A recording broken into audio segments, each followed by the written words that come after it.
magpalatag. Senator, I would like the people to know, you have given us really almost the foundation of your talk tonight and probably your answers, na bakit pumayag ang Pilipinas na umatras tayo. And I would like to know if you know what drove Aquino to reach that decision to order the Navy to retreat. Yun daw ang kasunduan na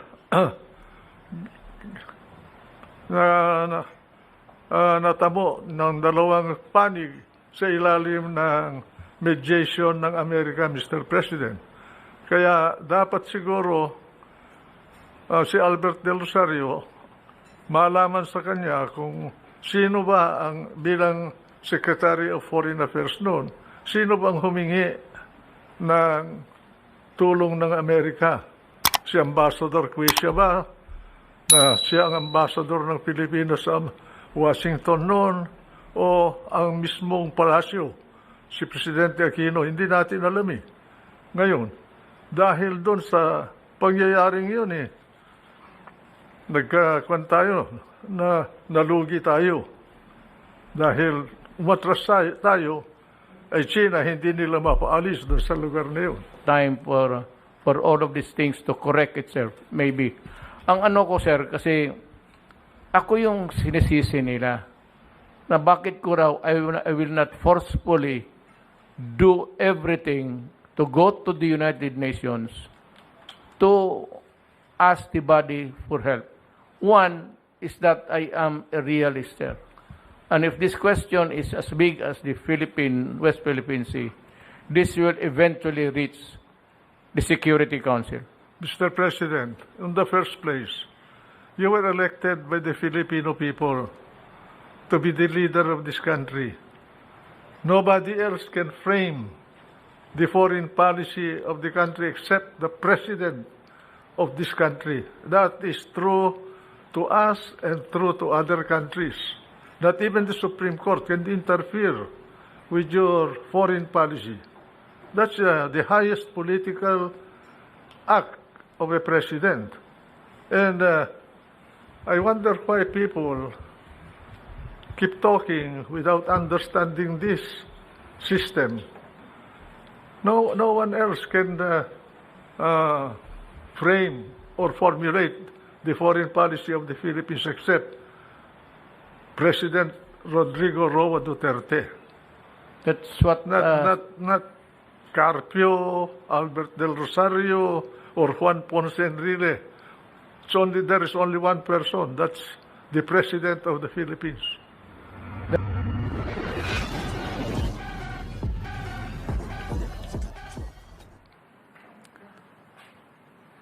I will not bother you with any other statements except to say that I would like to present to you one of the most respected minds of our generation, Senator Juan Ponce Enrile. Sir, it's your turn.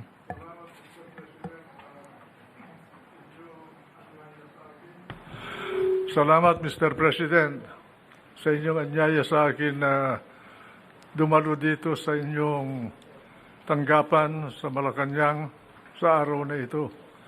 At ako'y nagpapasalamat sapagkat binigyan niyo ako ng pagkakataon at mapakinggan ninyo ang aking damdamin tungkol dito sa usapin natin sa West Philippine Sea. Sa totoo lang, Mr. President, hinawakan din namin yung problema na yan nung panahon ni Presidente Marcos. Pero noon mas madali ang trabaho namin sapagkat hindi kagaya ngayon, ang China ay hindi pa masyadong malakas noon ang kanyang puwersa. Wala silang Navy, Wala pa sila dyan sa West Philippine Sea, kaya madali ang aming trabaho noon. Ngayon, sa inyong panahon, medyo mahirap ang katayuan ninyo. At binabati ko kayo sa inyong approach dito sa ating usapin sa West Philippine Sea. Hindi natin kailangan ang mainit na ulo dyan sa bagay na yan sapagkat yan ay malaki ang kaugnayan niyang usapin na yan. Hindi lamang sa ekonomiya ng Pilipinas, kundi sa seguridad ng ating bansa, ng ating mga kababayan, at lalong-lalo na itong lupain natin na minana natin sa Espanya at sa Amerika. Kaya po, ako'y nagagalak sapagkat pinakinggan ninyo ako at pinangangako ko sa inyo na kung kailangan ninyo ang serbisyo ko, gratis et amore, para sa bayan, para sa inyo, para sa ganon ay makatulong sa inyo, Mr. President. Salamat po. I'd like to thank you for this rare privilege given to me by you, accommodating me and the Filipino people. You can proceed now, sir, with your narrative for tonight. Alam niyo itong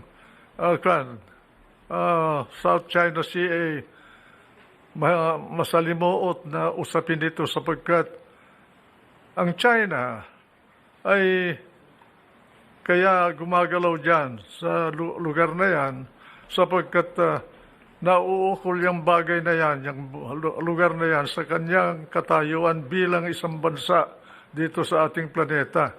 Pag may mga ibang bansa na makahawak niyan, lugar na yan, palagay ko mahihirapan ng China sapagkat 80% ng kanilang enerhiya at pati na ang kanilang mga pagkain sa China ay dumadaan dyan.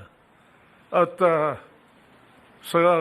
yan ay importante sa kanilang seguridad. Ganon din ang Hapon. Lahat ng kanilang pangangailangan na enerhiya, 60% ng kanilang enerhiya dumadaan din dyan. Ganon din ang Taiwan at lalong-lalo na ang South Korea. Kaya dapat kailangan na friendly ang approach natin dyan, hindi hard, assertive, and aggressive approach. Sapagkat kung hindi tayo magkakaunawan sa China, ay madadamay ang interest ng ating mga kababayan, ang ating ekonomiya, pati na rin ang ating seguridad dito sa usapin na ito. Mr. President, ako po bilang isang Pilipino at isang nanungkulan din, ako po ay anumang oras kung kailangan nyo ang aking tulong sa mga anuman na bagay sa ating bansa, gratis et amore, tawagin lang ninyo ako po. Sir, ang totoo niyan, ang bayan ang nangangailangan sa inyo hanggang ngayon. Ako, second lang ako doon sa linya, sir. At salamat, Mr. President. Salamat. Yes, sir. Thank you. Thank you very much.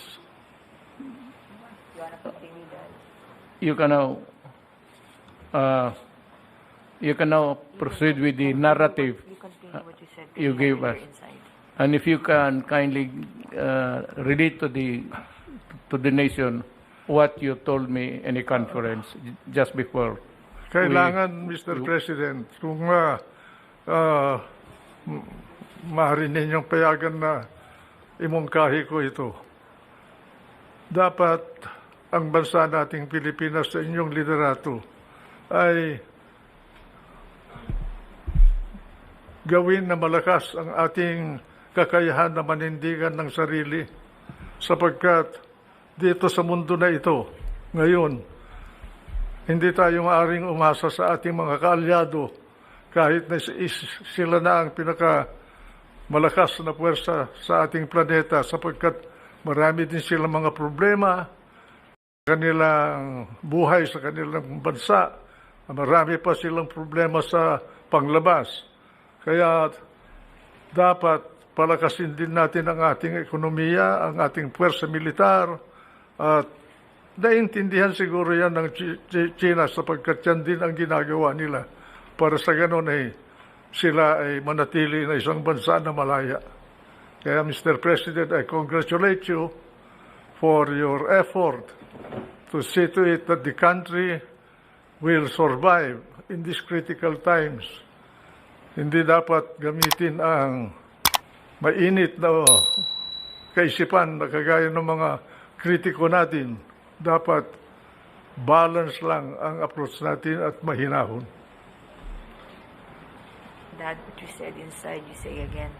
Ah, Lahat ng sinabi mo kanina, sabihin mo ngayon. Sir, if you can kindly relate to us now what this is the problem of the West Philippine Sea. alam no po ninyo, nung ako'y nasa Senado, Senate President ako noon, inimbita ako ni President Aquino isang hapon doon sa palasyo, doon sa cabinet room. Nung dumating ako doon, akong unang dumating. Pangalawa, dumating si Senator Trillanes. Pareho kaming senador noon. Meron siyang ibinubulong sa akin na treason. Di ko naintindihan yung gusto niyang sabihin. Pagkatapos nung dumating na si Albert Del Rosario, kalihim ng Department of Foreign Affairs, at kasama niyang presidente, umupo sila. Bini-briefing kami ni Del Rosario tungkol doon sa nangyari sa Scarborough, Seoul. At mukhang nagkaroon ng alitan ang pangkat natin at ang pangkat ng China doon. Ngayon, sinabi ni Trillanes na nagpunta siya sa China at kinausap niya yung mga namumuno sa China tungkol doon sa bagay na sa problema na yon. Ako naman, bilang presidente ng Senado noon, tinanong ko sa kanya, anong karapatan mo na nagpunta sa China? Yung ba, kusang loob mo lamang ang nagpunta ron? Sabi niya, hindi. Nagpunta ako doon, may authority ako. Sinong nag-utos sa inyo pumunta ron? Pagkatapos sumagot si Presidente Aquino, sabi niya, ako ang nag-utos sa kanya. Sinabi ko kay Presidente Aquino na dahan-dahan, Mr. President, medyo masalimuot yata yan sapagkat hindi natin alam kung anong mga pinag-usapan nila ni Trillanes doon sa mga nakausap niya sa China. Kaya mag-iingat tayo. Pagkatapos noon, si Secretary Del Rosario, binigyan ako ng sulat ni Ambassador Brady natin sa China na nagrereklamo na itong si Trillanes ay binabypass siya. Yung pala, si Trillanes ay pasok at labas sa China na tila hindi na dumadaan sa immigration dahil inuutusan yata siya ni Presidente Aquino. Kaya sinabihan ko sila na dapat huwag natin gawin yun sapagkat bansa ang nauukol dito. Nagkaroon ng mediation. Ngayon, ang mediator pala doon ay ang Amerika. Ang question ngayon na hindi ko masagot at hanggang ngayon hindi ko alam kung sino ang humingi ng tulong ng Amerika. Ang Amerika ang nag-mediate. Nagkaroon ng kasunduan dahil sa mediation ng Amerika na umatras bawat China at Pilipinas doon sa area ng Scarborough. Sinunod ng Pilipinas yung kasunduan sa ilalim ng mediation ng Amerika pero ang China ay hindi sumunod. Ngayon, ang question ko, kung ang Amerika ang naging mediator, unang question, sino ang humingi ng tulong ng Amerika? Pangalawa, bakit noong hindi tinupad ng China ang kasunduan, numatras din siya? Bakit hindi man lang pinagsabihan ng Amerika ang China na tuparin niya yung kasunduan? Ang impression ko bagay, parang ginamit lang tayo doon sa bagay na yun. Ano man na interest ang nauukol para sa Amerika, hindi ko alam. Pero ganon ang impression ko. Hanggang ngayon, hindi ko masagot kung bakit yung mediator natin ay hindi tayo tinulungan para tumupad naman ang China para doon sa kasunduan na umatras sila. Kaya ngayon, sila ang nakapwesto doon, tayo nawala. Yan po ang panatag. Senator, I would like the people to know, you have given us really almost the foundation of your talk tonight and probably your answers, na bakit pumayag ang Pilipinas na umatras tayo. I would like to know if you know what drove Aquino to reach that decision to order the Navy to retreat. Yun daw ang kasunduan na natamo ng dalawang panig sa ilalim ng mediation ng Amerika, Mr. President. Kaya dapat siguro si Albert Del Rosario malaman sa kanya kung sino ba ang bilang Secretary of Foreign Affairs noon, sino bang humingi ng tulong ng Amerika? Si Ambassador Quisha ba, na siya ang ambassador ng Pilipinas sa Washington noon, o ang mismong palasyo, si Presidente Aquino? Hindi natin alam eh. Ngayon, dahil doon sa pangyayaring yun nagkakuan tayo, na nalugi tayo. Dahil umatras tayo, ay China, hindi nila mapaalis doon sa lugar na yun. Ang UN, para malunasan yung sigalot na yan para sa atin. Palagay ko, kahit na may resolusyon ang UN, hindi naman maipapatupad ng UN yung resolution nila. Wala silang police force Wala namang world government na kagaya ng istruktura natin sa ating bansa. Meron tayong hukuman, meron tayong police, na kung merong kailangan na usapin tungkol sa hustisya, mapupunta ka sa hukom. Hindi ganyan sa level ng mga bansa. Sa level ng mga bansa, ang nananatili dyan kung ano ang kakayahan mo kontra sa kabila. Yun lang. It is what operates in the level of nations, Mr. President, is what they call the law of nature. The law of force and nothing more. That is international law. That is what I've been telling at least our countrymen. I was frank enough in the early days, and I said that might makes it right. And we are not, unfortunately, on the side of might. So we cannot do anything because we cannot be in parity in force and in all.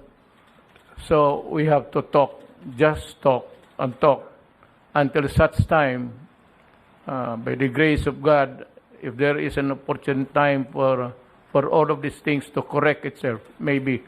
Ang ano ko, sir, kasi ako yung sinisisi nila na bakit ko raw I will not forcefully do everything to go to the United Nations to ask the body for help.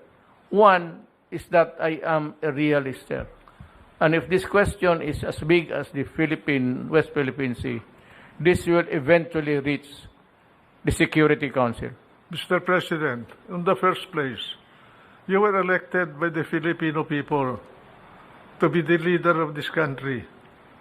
Nobody else can frame the foreign policy of the country except the president of this country. That is true to us and true to other countries. Not even the Supreme Court can interfere with your foreign policy. That's the highest political act of a president. And I wonder why people keep talking without understanding this system. No one else can frame or formulate the foreign policy of the Philippines except President Rodrigo Roa Duterte. That's what... Not Carpio, Albert Del Rosario, or Juan Ponce Enrile. There is only one person. That's the President of the Philippines.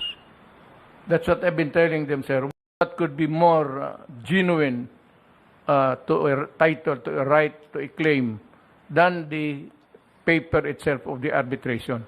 Well, our claim springs from the UNCLOS, Mr. President. It was simply interpreted by the arbitral body in accordance with the dictum of UNCLOS. Of course, apart from UNCLOS, earlier we got involved in the West Philippine Sea because of the discovery of Tomas Cloma during the regime of President Carlos P. Garcia. And that discovery during the presidency of Carlos Garcia, nothing was done about it. And also during the time of Dadong Macapagal as President of the Philippines, because they were busy about something else in the country. And during the time of President Marcos, Cloma ceded his rights over Freedom Land, that was the name given to that area by Cloma, to the Republic of the Philippines. That was the first source of our claim to the area. Then UNCLOS came, and it was expanded into a greater area because the UNCLOS gave us exclusive economic rights, what we call in civil law, usufructuary right over an area of a body of water, including its bottom and all the fish and wealth that you can discover there. Exclusive economic right for our country, but that is on the assumption that we can protect it. And a president of the Philippines, as a person without a strong navy and air force, cannot enforce that right, no matter what how much you want to enforce it. In the same way, UN can issue a resolution, but they cannot enforce it. Yes, sir. That's right. And I said I was quite a bit askance about their insistence to go back to the United Council, even if it will result into a maybe not a shooting war, but a critical issue of security for the world and for everybody. Eventually, it would reach the Security Council. The Security Council has 5 permanent members. 2 of them are allies, China and Russia. Each one has a veto power. I said, if I started the violence now, I said, UN will intervene, and the Security Council, America, China, Britain, France, and the United States. Mr. President, Wala. you are answerable only to history for your foreign policy. Yes, sir. only history will judge you. And I think that history will judge you very well. If I were in your place, I would have done the same thing. What else can a president of this country do under our present national circumstance? You can shout, you can beat your breast, you can raise your fist without any backup. That is just noise. Sir, in the early days of my administration, I announced a change of the direction of our foreign policy from being pro-Western to just neutral. Just playing it safe in the meantime because there might be really a trouble brewing. So, nandito lang ako sa gitna. That's the reason why I went to China and I was prudent enough to bring along my cabinet members at the time, early days. Some of them are now here. Yung mga military, sir, General Anyo was then General Chief of Staff. Delfin Lorenzana, Secretary Lorenzana was my DND. Pati maraming Esperon was there, sir. So just to make sure. And pointedly, I said to President Xi Jinping, in front of everybody, two panels opposite each other. Sabi ko, Mr. President, there was a long discussion, but I said, Mr. President, I know that we have conflicting claims, but, I have plans of going to the West Philippine Sea to dig my oil. At tapos, sir, ang sagot ni President Xi Jinping, almost in whisper, parang ganito, sir, magkaharap. Sabi niya, in front of the witnesses that I brought along, just to make sure that I will be correct all the time. Be prudent about it. Sabi ko, magdig ako ng oil. Sabi niya, in whisper, Mr. President, please do not do that. He said, please do not do that. You will just sour up our, we have a new beginning here, new friendship found. But if you do that, he said in the almost whisper, there will be trouble. So, totoo lang, Mr. President. Ito sinasabi ko hindi dahil ako anti-American. Hindi ako po hindi anti-American. Sa mga Amerikano, marami akong kaibigan at meron akong apo na Amerikana. Ngayon, iba yung mga American citizens sa kanilang gobyerno Sa kanila, yung gobyerno nila, national interest, palagi ang pinagbabatayan nila ng galaw nila sa larangan ng relasyon ng mga bansa. Sa totoo lang, sa karanasan ko bilang Secretary of National Defense, nung panahon ni Presidente Marcos, hindi natin maasahan ang Amerika sa mga ganitong usapin. Nung Secretary of Defense ako po, nung kasagsagan ng Vietnam War ng Amerika, humihingi kami ng delivery ng Amerika ng 2,500 Armalites. 2,500 na Armalites lang po ang kailangan namin doon para labanan namin ang mga nanggugulo sa ating bansa dito sa Luzon at ganoon din sa Mindanao. Sapagkat noon, ang mga baril lang namin ay carbine at garand. At ang aming puwersa noon 48,000 lang po ang kabuuan ng sundalo natin. Nandyan na ang PC, nandyan na ang Air Force, nandyan na ang Army, nandyan na ang Navy, nandyan na ang Coast Guard. Ngayon, pumunta kami ni Presidente Marcos doon sa Clark Field. Isang araw, tanghali yun. Dahil dumating yung si Admiral Gaylord ng 7th Fleet na nakabase sa Hawaii. At hinihingi namin ang delivery ng 2,500 na Armalite para sa militar natin. Ay sabi niya sa akin na hindi low priority kayo sapagkat kailangan namin ng baril sa Vietnam.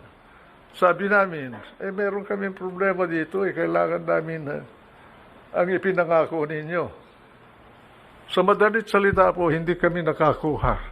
Kaya dahil dun sa karanasan na yun, bilang sekretaryo ng kalihim ng Department of Defense noong mga panahon na yun, minungkahi ko kay Presidente Marcos kung ganito ang trato sa atin ng Amerika, nandito ang base militar nila. May kasunduan tayo under the Mutual Defense Treaty. Hindi tayo matulungan sa 2,500 Armalite.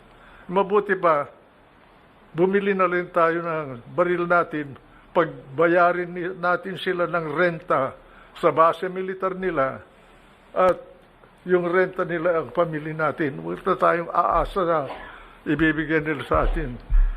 At dahil doon, ang ginawa ko, para magkaroon tayo ng baril, kinausap ko si Dr. Goh Keng Swee ng Singapore. He was my counterpart. He was the Minister of Defense Minister of Singapore. Meron silang Colt factory doon noong araw. Humingi ako ng baril sa kanya. Nakakuha kami ng mga old model ng Colt. Wala pa yung kagaya ng mga Armalite ngayon. Noon merong binobomba para kung nag-stoppage yung mga baril.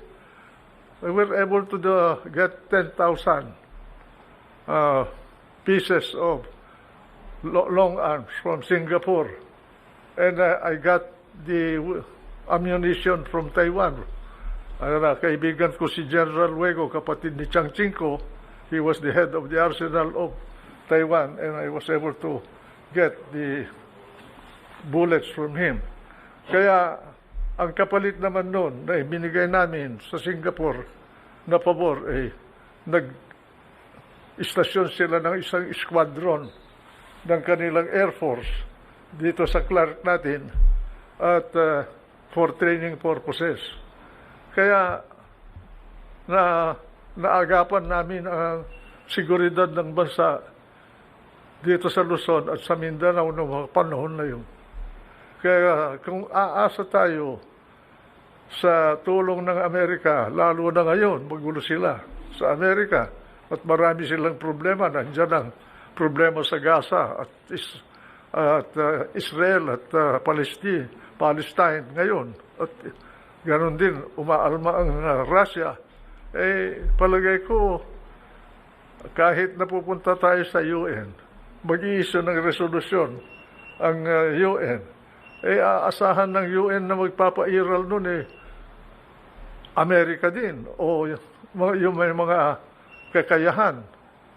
At palagay ko, sa panahon na ito, walang bansa na pwedeng makaya ang China. Kaya tama yung posture ninyo na kausapin ang China dito sa bagay na ito. Huwag gagamitin ng emosyon at init ng ulo. Yes, sir. I would like to explain to the nation that sometimes I must admit that I am harsh with my words.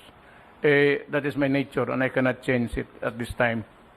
Gusto nilang ipasa sa akin yung to attribute to me, against me, yung pagkakamali nila.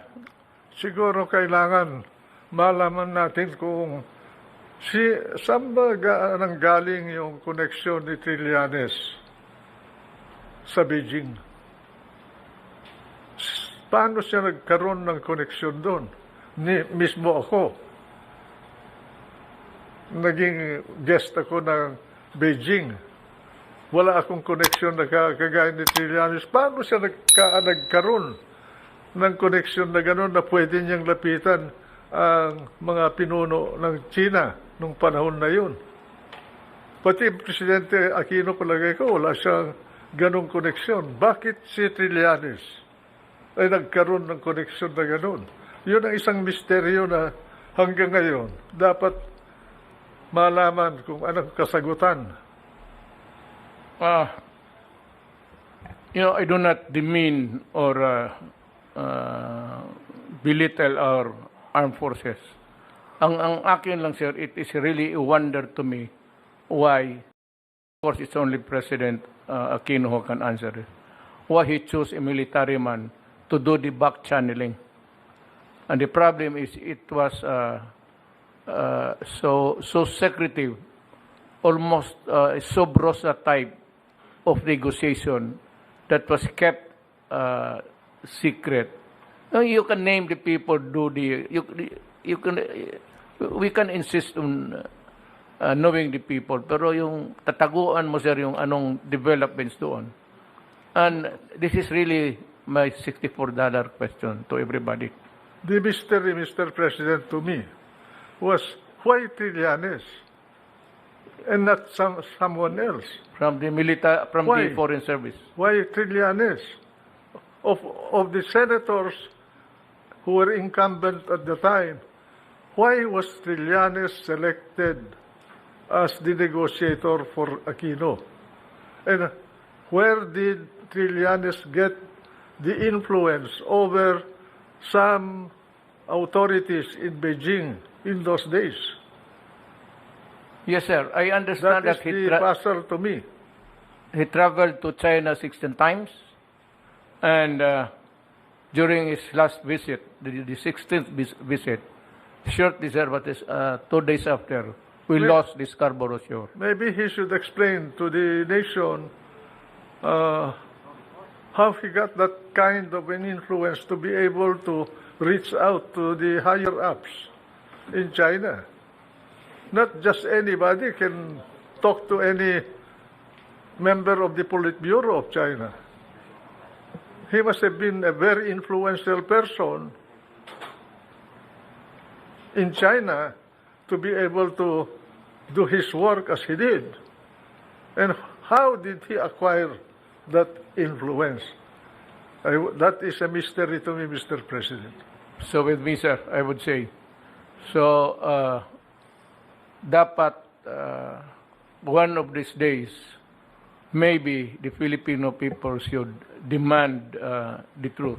They should If ask. they cannot get it from the mouth of Trillanes, because maybe it would be a self-preservation thing, then at least some people in the foreign ministry, especially our ambassador at the time, Ambassador Brady, can explain, because as I understand from you earlier, he was not allowed by Trillanes to take notes.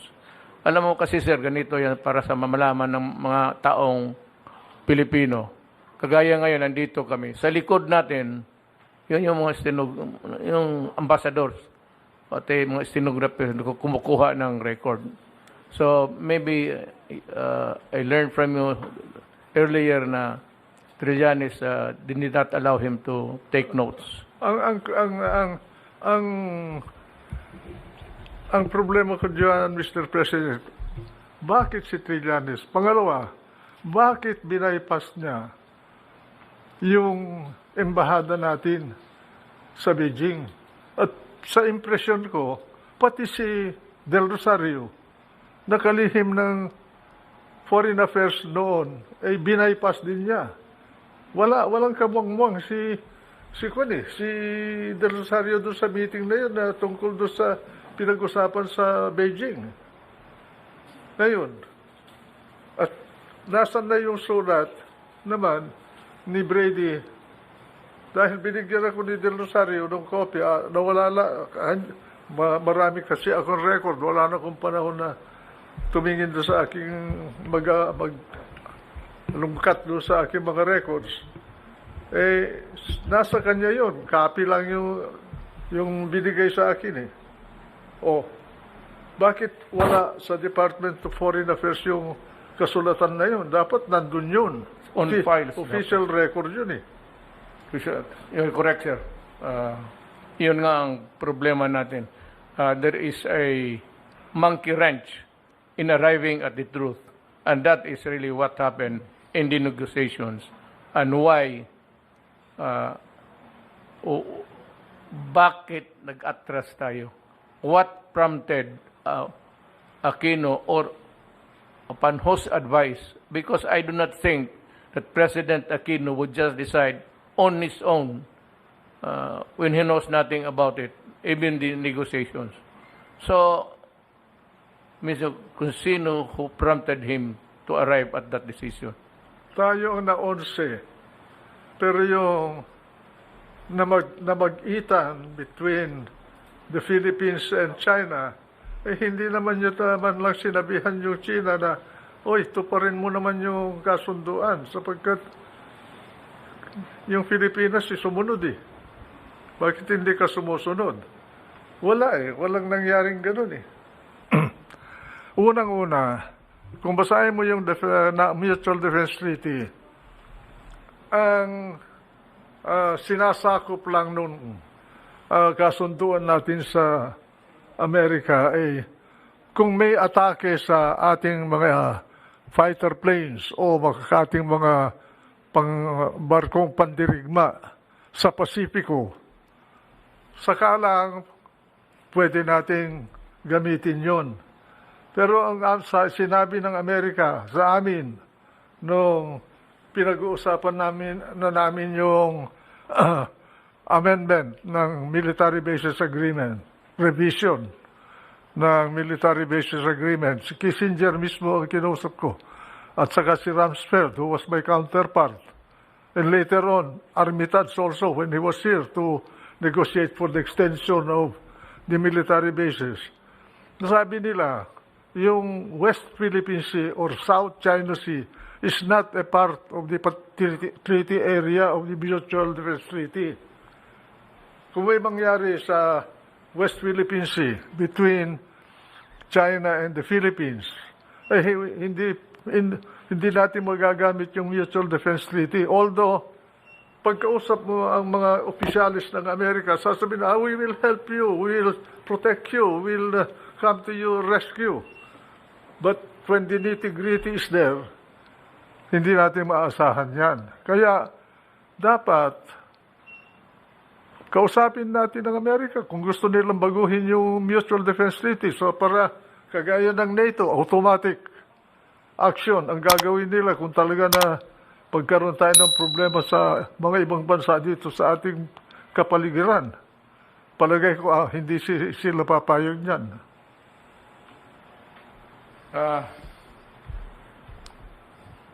I don't know what I said. I'm just a few months away from my presidency. But I'm really greatly worried about this situation because there will be a time that we will be looking towards the resources of the South China Sea or the West Philippine Sea. There will be a time that itong oil, gas, and everything, which you said to run into billions, I do not have the figures, they might take an interest on that. And that is the time when I said that there will be a real problem. Not so much now. I might maybe keep silent about it. Alam mo, Mr. President, pinag-uusapan natin talaga dyan. At ang bottom line nito ay kayamanan. Yes. Ang kayamanan na nandyan sa West Philippine Sea na yan, according to the best estimate, or rather, the proven reserves of oil and natural gas sa West Philippine Sea is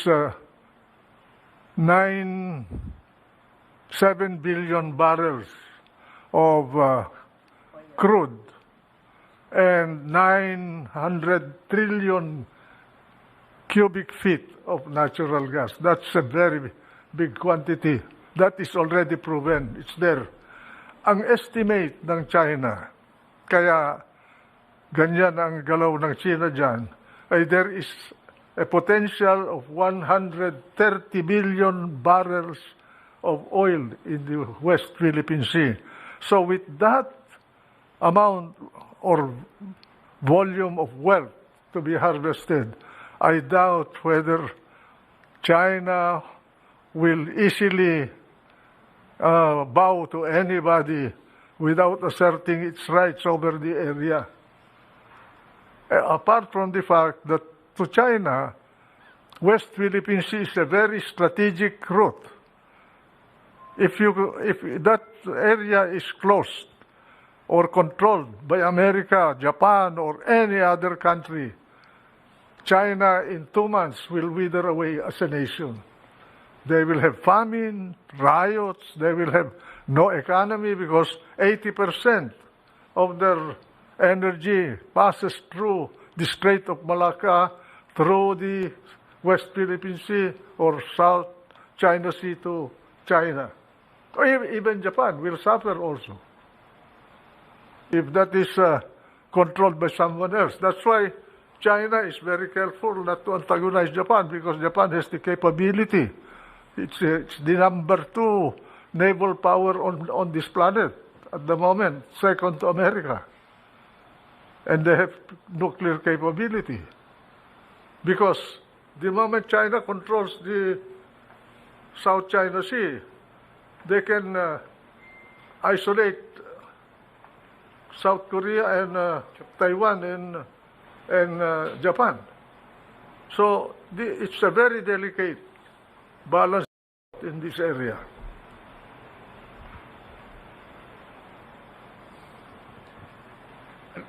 Alam mo, sir, I really see the problem, a serious problem in our hands. And it's quite comforting to me na malaman ko na ano ang totoo from your mouth. Because sabi ko, to me, you're the most authoritative Senate President ka noon. Alam mo ito lahat at dapat malaman ng taong bayan. Because hindi naman ako, I'm not talking about politics. I'm just talking about the behavior of some na tinitwist nila. So it could be just, I said, they want me to correct what is wrong. Ang problema niyan is the wrong started from them. So, ginagawa akong, sabi ni Quisa, niloko tayo. Kasi loko-loko ka. Bakit nagpaloko kayo? I hope that we would be able to weather any trouble with China now and in the future, for as long as it is very dangerous for us to go into a kind of... From where I sit, Mr. President, I think you will be able to handle it well in the manner you are doing it now. Because we lose more if we antagonize China. We have no choice except to negotiate with China. Assuming that there's no dispute about our right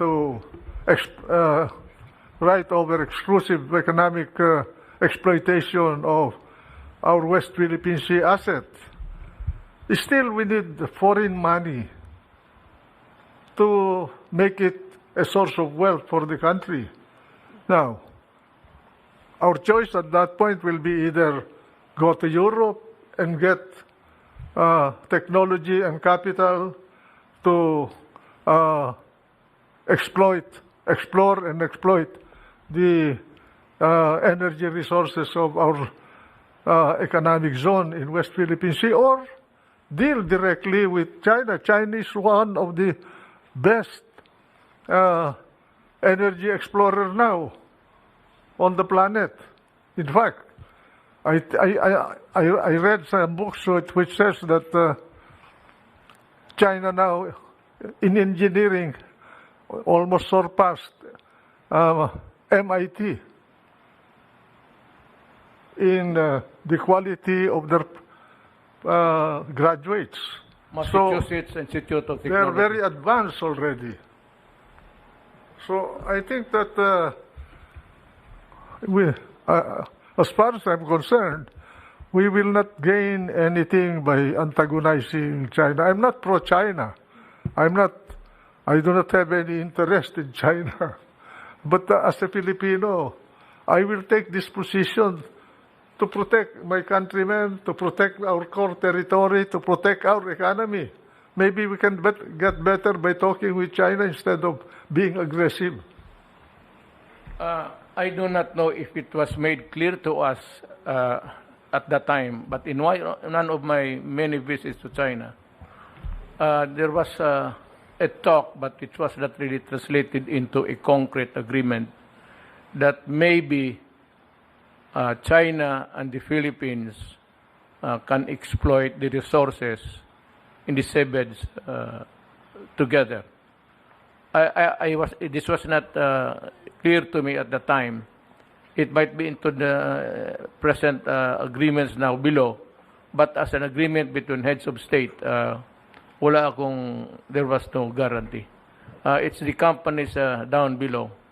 But when it comes to a matter of the interest of a country, you can always disregard everything down, and you have to protect yours first. Mr. President, China is involved in energy development and production in Africa, in many parts of Africa. I think they're in that former colony of Portugal there. Ghana? Ghana? No. That's in the western side of Africa. And then they're also in Nigeria. They have plenty of interest in Africa. Why can't we not deal with them, with China? We are in this region. Realistically, we cannot ignore China. We have to deal with China. Instead of making China as a foe or irritate China, why don't we befriend China without surrendering our rights? We befriend China because we are Orientals. We understand each other. Eh yung malampayo lang, hindi natin alam kung totoo yung mga ginagawa na kasosyo natin dun eh. Eh, that's yun. Well, maybe I will just ignore my critics. That's the best thing, Mr. President. So to Pabayaan mo na lang sila na derail me from my official duties, and I will just say that after talking to Senator Enrile, you guys have become irrelevant to me. After all, Mr. President, you're only responsible to the Filipino people. Correct, sir. Yes, sir. And you're not responsible to any specific person for your foreign policy. Yes, sir. Yours is to protect the interest of the nation and its people in the best way you can. Sir, it's noteworthy to say that alam mo, they used to drive fishermen away, fisher folks along the coastal ranges of the Philippines. Noong nagtapos kami, sir, na nag-usap, in mga visits ko sa China, they allowed fishing. So they were allowed to enter, except in some prohibited areas, especially the lagoon there, in the middle of the sea. Hinahayaan na lang muna na inana nila tayo. They never did anything that was provocative or anything punitive against our fisherfolk, our fishermen. I don't know now, because maybe the line is becoming clear that we are more not really forceful, but a little bit stronger now in our dealings with them. But I would like to assure, I said to China, I assure you guys that nothing of a sort of a placing their arms against you even if we put our entire Navy SEALs there, we will not start a war because we cannot afford it. I was just being frank to everybody. And China understood us. And that is why there's no, I said when the pandemic started, I knew right away the problem. The problem is we do not have it. We do not manufacture it. So I called President Xi. Sabi ko sa kanya na Mr. President, we do not have the resources. We have not reached that sophisticated level of technology to do a mass manufacture of vaccines right away, and even to find one. Sabi ko, wag mo lang kaming kalimutan. And he said, yes, of course, we are friends. So he said, I'll send you. So the first vaccines that arrived in the Philippines were donated by China. And now these idiots in the other side, para bang sinasabi, lumunod, I kneel down before China because of I asked help from China. So I said, look. Sa totoo lang, Mr. President, kagaya nung sinabi ko na pag kung titingnan ninyo, ang China, ang kino-question lang niya sa atin, yung claim natin doon sa West Philippine Sea. They do not question yung core territory natin na binakuran na natin under the UNCLOS. Rine-recognize nila yan. Pati yung Benham Rice, hindi nila pinagkikialaman yun. Sapagkat sa kanilang paningin, against everybody on this planet, they discovered all of these islands themselves ahead of time, just like the Europeans discovering Asia and Western Hemisphere in the past. Yun ang kanilang position. Kaya, we leave the problem there and then talk to them friendly in order that we can get a better deal with China. We have to deal with China. We cannot afford to antagonize China. That's my position, sir, ever since. So, ganito na lang. Ito yung paghingi ko rin ng bakuna, inisyo, sabi ko, no, it's not wrong to express gratitude. Binigyan tayo ng wala eh. Yung panahon na kailangan natin, binigyan tayo. Ano ba naman, tapos makipagira ka pa sa panahon ito, wala ka nga ng bakuna eh, bakuna lang. Tumutulong naman sila sa atin. Yeah, that's good. So, they are picturing me to be a traitor. Ano daw ako yung, I am a traitor to my country, and that's treason. Sabi, gusto ko magsalita dito ng ano, pero Noong panahon ni Trump po ba, meron kayong nakuha na tulong? Noong panahon ni Trump. Wala tayong makukuha dyan. Kami nga eh. 20 years po ako sa gobyerno ni Presidente Marcos. Panay second hand ang binibigay sa atin yung mga bulok nila mga barko. Yung Sikorsky natin, hindi nila binigay yun. Binili natin yun. Pera ng Pilipino yun. Hindi nanggaling sa bulsa ng Amerika. Let me let you in sa pangyayari, sir, sa presidency ko vis-a-vis with America. One is early on, we need something like so many Armalites, thousands, 23,000 I think for the PNP. Alam mo, hinold yan ng Congress because they said that human rights violator daw ako and it will be used against my citizens. Matagal na lang, hindi lang ikaw po ang ginandyan nila. Si Presidente Marcos nga eh. Tsaka yung helicopters ko, nag-order ako, tapos gusto kong i-cancela, but they reconfigured the route of kasi nag-back out ako sa deal. But we were able to succeed by selling helicopters to us. Bell helicopters, but made in Poland. So, kasabi ko kasi, you know guys, I am not really begging you for these choppers. If you cannot give it to us without strings attached, without any criticism, I'll buy. Pero kung iba, sabi ko, I'll go to Russia and buy. So, yan ang sinabi ko sa kanila. And they softened. At eventually, pinadala nila yung... yan ang problema sa... You know, one thing, the problem with America is human rights kaagad. The lobby is so strong that, you know, the State Department, the lobby, you know, the State Department is inhabited by a cross-section of different race. So there's a conundrum of, you know, the discussions there. One high, maybe high-level official who comes from a Filipino stock would lobby for his country, and then the other one. So, hindi talaga natin maintindihan itong State Department.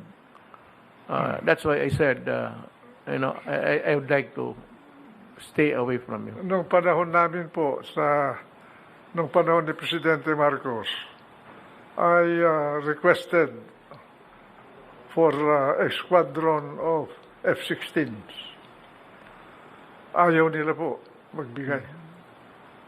Basta sabi nila, tama na yung mga F-5s ninyo.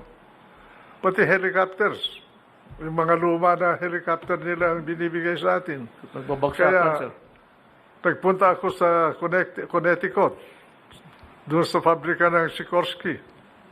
At bumili kami ng Sikorsky, pera ng Pilipinas. Hindi galing sa Amerika yun. Kaya pinagbayad natin. Nung araw, hindi nagbabayad ng renta ang Amerika sa base militar nila. Libre. Wala silang binabayaran.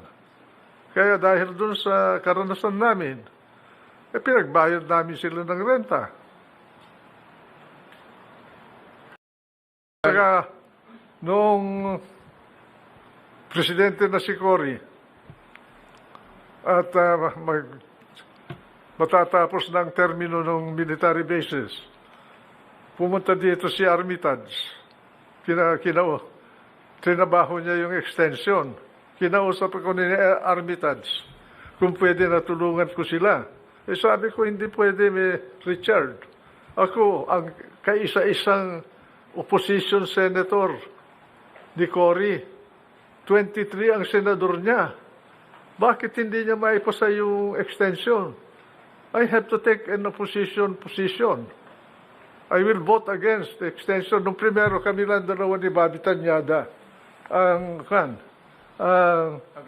against extension. Sumama sa amin sila Joey Salonga, sila Maceda, sila Sotero Laurel, dami. Kaya naging 11 senators of Cory plus me made 12 to terminate the military bases agreement. That they have substituted it with another ruse system, itong visiting forces agreement. Now, under that agreement, it is entered into by Aquino again. It's up for renegotiation. And that power belongs to the president. I should have an idea, hearing from you, what I should do. Kaya ipaulit-ulit ako na iba yung gobyerno ng Amerika sa mga mamamayan ng Amerika. I-distinguish natin yun. If you are dealing with the government of America, you are dealing with a bureaucracy that talks about nothing else but their core values and their national interest. Kaya human rights, democracy, I agree. Freedom, all that. But sasabihin sa iyo, they are charitable to us. Ang gobyerno nila, madidisappoint po yung mga kritiko natin just sa bagay na yan. So, this may order now to the cabinet and to all and sundry, yung talking for the government to refrain discussing itong West Philippine Sea with anybody. If we have to talk, we talk, and tayo-tayo lang. And there is one spokesman, si Secretary Harry will do it. Now you get the picture. Mr. President, if I may suggest, we get what we can get from China on the West Philippine Sea, use it to strengthen our military capability and exploit Benham rice, Philippine rice. Yes, sir. Benham rice is exclusively Philippine property. Yes, that's right, sir. I have made it clear to the world, that I will not allow any intrusion there. Well, of course, the right to innocent passage is everybody's privilege. But to allow anybody even to just try to exploit or to even to look, I will not allow them to do that, because that Philippine rice belongs to the Filipino people. All I can say, Mr. President, is we must do everything to avoid irritating China or giving China a reason to Be angry. deal with our core territory, because our core territory is very important to China.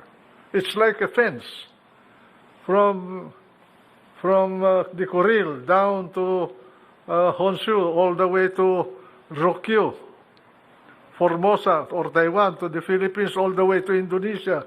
That's the first line of defense of America. And they cannot penetrate that. The only way for them to get out of the West Philippine Sea is either they go up over Hokkaido and exit in La Perouse Strait, or they pass through the Strait of Luzon between Taiwan and Batanes, or they go south and veer east behind Balabac and pass through the Sulu Sea to the Celebes Sea. That's why we must never give China a reason to attack our core territory. We have enjoyed the best. That is the bottom line. We have the best of Nothing more, relations. nothing less. We have the best of relations now. We will not wait that. We will not waste that. Bakod tayo ng China from our northernmost island, Amianan, all the way to Sabah. Parang bakod yan sa kanila. Bigyan mo sila ng rason para invade you. Ano magagawa ng Amerika? They will not risk a nuclear war They will with not. China for us. The next war will be fought on nuclear basis. Wala na yung conventional, sir. Wala If it na. is war against big powers, it will be a nuclear war. And it will reduce this planet into a dry land. Vulnerable din ang Amerika. Yung nangyari lang sa kanila, yung pipeline nila. That's already a signal that there is some vulnerability on them. Tayo rin, we are vulnerable. If we irritate a country like China, we cannot patrol all our islands from the north all the way to the Sulu Sea. We are a porous country. Yeah, very poor. Kung ang mga Hapon nga, they were not able to guard the coastlines of the country. That's why the Americans were able to supply us with firearms in March of 1945 already. When the war broke out in 1941, December of 1941, the only time that the Americans came to us to help us, the guerrillas I'm talking about, was March of 1945. That's a period of agony for the country. MacArthur abandoned us. And then they wrecked Manila. They destroyed. The Japanese did not destroy Manila. It was destroyed by the The Americans. heaviest bombing to occur in Southeast Asia at that time was when they bombed Manila to rubble. So, I would like to just study very carefully with the advent or with the coming of the renegotiation of the visit